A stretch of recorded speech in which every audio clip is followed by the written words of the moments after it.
aqui 7 horas, horário de Portugal, de segunda a sexta, e 7h30, sábado e domingo. E nesses últimos 2 dias nós fizemos uma reflexão ali sobre o livro de Eclesiastes. Nós estamos quase no final do nosso estudo de Romanos. Amanhã eu creio que nós concluímos, se Deus permitir, o nosso estudo de Romanos. Mas eu ainda quero continuar hoje trazer para uma segunda-feira, que hoje é uma segunda-feira, uma meditação, a continuação dessa meditação aqui de Eclesiastes, que eu creio que conduz a tudo que é mais importante nas nossas vidas. Como eu já havia falado, Salomão foi o homem mais sábio que existiu, e a palavra de Deus nos comprova isso. Deus derramou uma sabedoria para ele sem limite, e ele viveu uma vida conforme ele quis. Nós não vamos fazer um estudo completo de Eclesiastes, mas eu quero só finalizar as nossas meditações dos últimos 2 dias com o desfrutar a Deus e desfrutar a vida. Conhecer a Deus e desfrutar a vida que Ele nos dá. E eu vou orar e nós já vamos começar. Vai ser uma reflexão rápida para nós iniciarmos o nosso dia com aquilo que é mais importante. A palavra de Deus, lendo a palavra de Deus, refletindo, frutificando nessa palavra e trazendo tudo aquilo que vem deste Deus, tudo aquilo que é bom, que este Deus nos proporciona através da sua palavra, através da sua presença, através do momento que ele vem e faz morada aqui no nosso coração, através do momento que ele vem e cria. Agora ele é o próprio altar aqui no nosso interior, e nesse altar, a chama que vai reinar nesse altar, nós temos a nossa responsabilidade também. Quem nos convence do pecado é o próprio Espírito de Deus, mas nós precisamos ter uma intimidade com este Deus, nós precisamos estar em obediência a este Deus, nós precisamos estar com os nossos olhos nele, e então ele vai cada vez mais descortinando as nossas lentes sujas que são envolvidas pelo que os nossos olhos humanos veem aqui, muitas vezes, e que trazem para o nosso coração, e o nosso coração que é corrupto, que é falho, que é pecador, acaba sucumbindo tantas vezes os nossos pecados. Mas este Deus é aquele que nos limpa, este Deus é aquele que nos encoraja, esse Deus é aquele que nos dá ânimo, nos dá força, esse Deus é aquele que nos preenche de toda a insatisfação, retira toda aquela insatisfação, como eu já fui chamada uma vez de eterna insatisfeita naqueles momentos, naqueles anos infindáveis que eu fiquei com depressão, eu fui chamada de eterna insatisfeita. A depressão realmente ela causa isso. Os transtornos emocionais, eles realmente nos causam isso, um vazio, um oco no nosso interior, e nós vamos buscar muitas vezes em situações, não, eu vou trocar de trabalho, não, eu vou trocar de marido, não, eu vou trocar de cidade, não, eu vou trocar de casa, não, eu vou trocar de carro, não, eu vou lá comprar tantas roupas, não, eu vou me vestir melhor, eu vou trocar o meu roupeiro. E outras pessoas vão substituindo por vícios, vão substituindo por prostituição, vão substituindo por sexo liberado, né? Então, o oco que há no nosso interior, ele vai buscar com toda a sede algo que possa suprimir todo esse vazio. Mas eu descobri, e eu testemunho a respeito disso, e não me canso de testemunhar, o vazio que havia no meu interior só foi preenchido através de Cristo. E hoje eu posso falar que aquela insatisfação, aquela eterna insatisfeita, como me chamaram, e depois a pessoa me pediu perdão por isso, aquele vazio, ele vinha pela falta de Deus, que eu achava que eu tinha, mas eu não tinha Ele verdadeiramente, eu não tinha Jesus verdadeiramente. E vamos orar e vamos falar um pouquinho para finalizar essa meditação aqui de Eclesiastes. Senhor, eu te agradeço, meu Deus, eu te agradeço por quem tu és, eu te agradeço, Senhor, por ter me escolhido, por ter me convencido, a minha família, Senhor, para estarmos contigo, para vivermos contigo, Senhor. Só tu preencheste o vazio do meu interior, Senhor. E da mesma forma tu podes fazer com aqueles que ouvem a tua voz com aqueles que te buscam, Senhor. E com certeza aqueles que te buscam te encontrarão, Senhor, porque tu nos amaste primeiro, meu Deus, tu nos escolheste primeiro, Senhor. Da mesma forma como tu fizeste com os gentios, um povo que antes não olhava para ti, um povo que antes não te conhecia, tu o trouxeste para perto e agora são teu povo também, Senhor. Ó Deus, em nome de Jesus, eu te louvo, Senhor, por tanta bondade, por tanta misericórdia. E te pedimos, ó Deus, nos ajuda dentro dessa reflexão que nós vamos falar agora, nos ajuda, Senhor, a iniciarmos essa semana, a mantermos esse dia, Senhor, com o foco em Ti, olhando para Ti e tendo mais de Ti. Em nome de Jesus. Amém. E obrigada, Senhor. Então eu quero ir lá para Eclesiastes 1, que fala o seguinte: nós falamos sobre Eclesiastes 3 no sábado, sobre o tempo, né?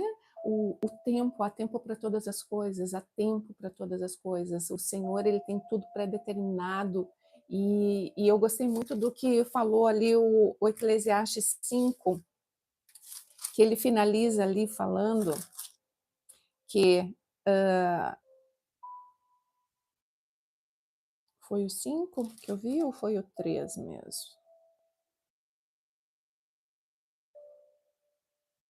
14. O versículo 14 do capítulo 3 fala o seguinte: E sei que tudo que Deus faz é definitivo, não se pode acrescentar ou tirar nada. O propósito de Deus é que as pessoas o temam. Este é o propósito do nosso Deus.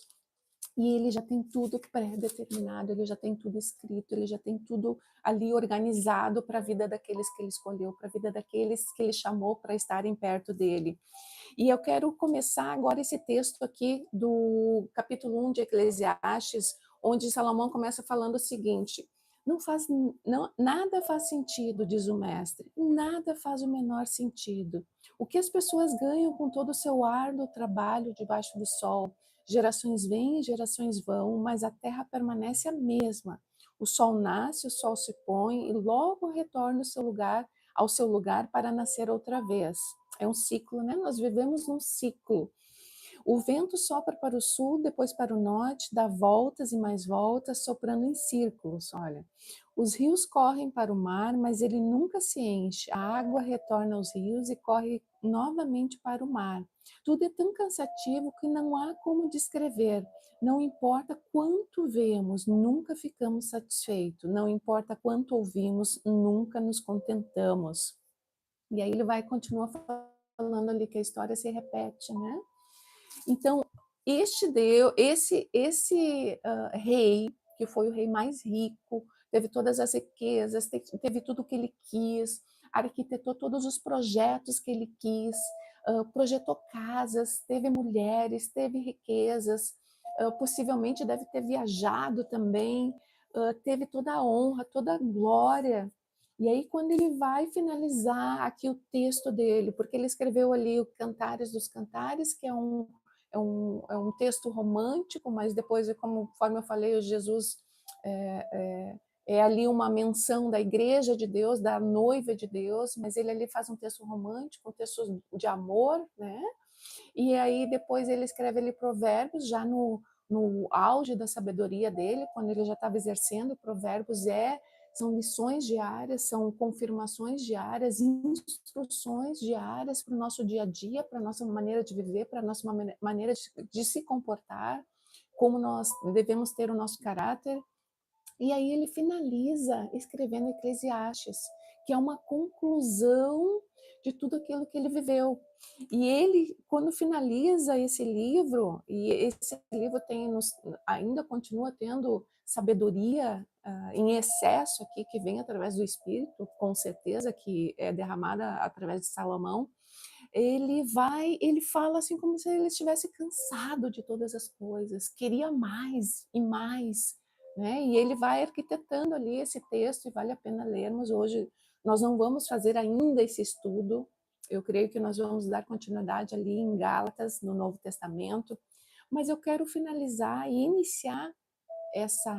finalizar essa reflexão de Eclesiastes e iniciar essa semana com essa última reflexão aqui, as últimas palavras aqui de Salomão, que fala o seguinte, capítulo 12, versículo 8. Nada faz sentido, diz o mestre, nada faz o menor sentido. O mestre era considerado sábio e ensinou ao povo tudo o que sabia. Com muita atenção, ouviu, examinou e organizou muitos provérbios. O mestre se esforçou para usar as palavras certas a fim de expressar verdades com clareza. As palavras dos sábios são como hastes de ferro e a coleção de seus ditados como pregos bem fixados, que o pastor usa para conduzir as ovelhas. Meu filho, deixe-me dar-lhe mais um conselho. Tenha cuidado, pois escrever livros não tem fim e estudar demais é cansativo. Agora o mais importante, versículo 13. Aqui termina meu relato. Essa é a minha conclusão. Tema a Deus e obedeça a seus mandamentos, pois esse é o dever de todos. Deus nos julgará por todos os nossos atos, incluindo o que fazemos em segredo, seja o bem, seja o mal. Então, resumindo, temer a Deus com todo o nosso coração, com todo o nosso pensamento, com tudo que nós somos, né? Estarmos ali aliançados com Jesus Cristo, o dono da nossa salvação, o dono da nossa aliança, o dono de todas as coisas, porque a palavra de Deus nos fala lá em Apocalipse, não há nome mais precioso, não há nome mais importante do que Ele. Só ele pôde, conforme nos fala Apocalipse, abrir os 7 selos ali, abrir os selos para que finalizasse toda, concretizasse ali o plano perfeito do Senhor. Só ele foi aquele homem que andou por aqui, por essa terra, cumpriu todas as leis judaicas ali, conforme fala a palavra, cumpriu todas as leis judaicas, só ele conseguiu cumprir tudo e ainda nos trouxe as boas novas através do sangue precioso dele, através da cruz. Só ele veio como homem e não pecou aqui, por isso o sacrifício vivo valeu a pena, pôde ser aceito por Deus. E hoje nós temos liberdade em Cristo Jesus. Hoje nós temos salvação em Cristo Jesus. Hoje nós temos a cura das nossas doenças, se Ele quiser, né? Nós temos acesso a Ele para pedir aquilo que nós necessitamos. A palavra de Filipenses nos fala, Filipenses 4, que quando, o que nós devemos fazer, vamos lá para Filipenses 4. Eu sempre falo dessa palavra e não me canso de falar dessa palavra. Porque essa palavra é vida, é cura, toda a palavra de Deus é. Mas nós muitas vezes pegamos versículos, palavras que são como espadas. E para os meus clientes, eu sempre passo essa palavra, Filipenses 4. Vamos a partir do 4. Alegrem-se sempre no Senhor. Repito, alegrem-se, que todos vejam que vocês são amáveis em tudo que fazem. Lembre-se de que o Senhor virá em breve. Versículo 6. Não vivam preocupados com coisa alguma. Em vez disso, orem a Deus pedindo aquilo de que precisam, agradecendo-lhe por tudo que ele já fez. Então vocês experimentarão a paz de Deus, que excede todo entendimento e que guardará seu coração e sua mente em Cristo Jesus. E aí ele continua ali, ele finaliza, concentre-se em tudo que é verdadeiro, em tudo que é nobre, tudo que é correto, tudo que é puro, tudo que é amável, tudo que é admirável. Pense no que é excelente e digno de louvor. Continue a praticar tudo que aprenderam e receberam de mim, tudo que ouviram de mim e me viram fazer. Então o Deus da paz estará com vocês. Não há outro caminho. Geise, bom dia. Não há outro caminho senão o caminho de estar na presença deste Deus. E eu finalizo essa meditação hoje com essa mesma reflexão aqui de Salomão, Eclesiastes 2, a partir do 8.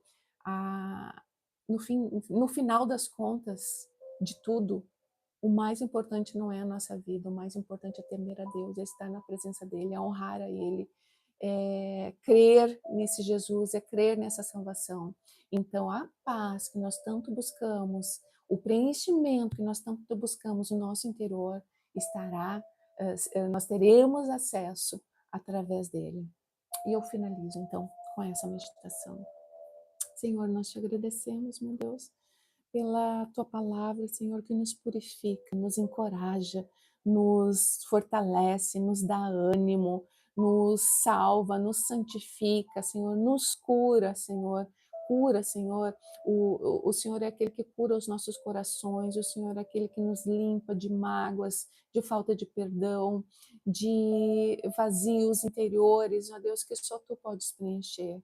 Nós te louvamos nesse dia, Senhor, e te pedimos, ser conosco, Senhor. Ser conosco, Jesus, ser conosco, Espírito de Deus, e nos ajuda. Em nome de Jesus. Amém e amém. Até amanhã, queridos, se Deus quiser.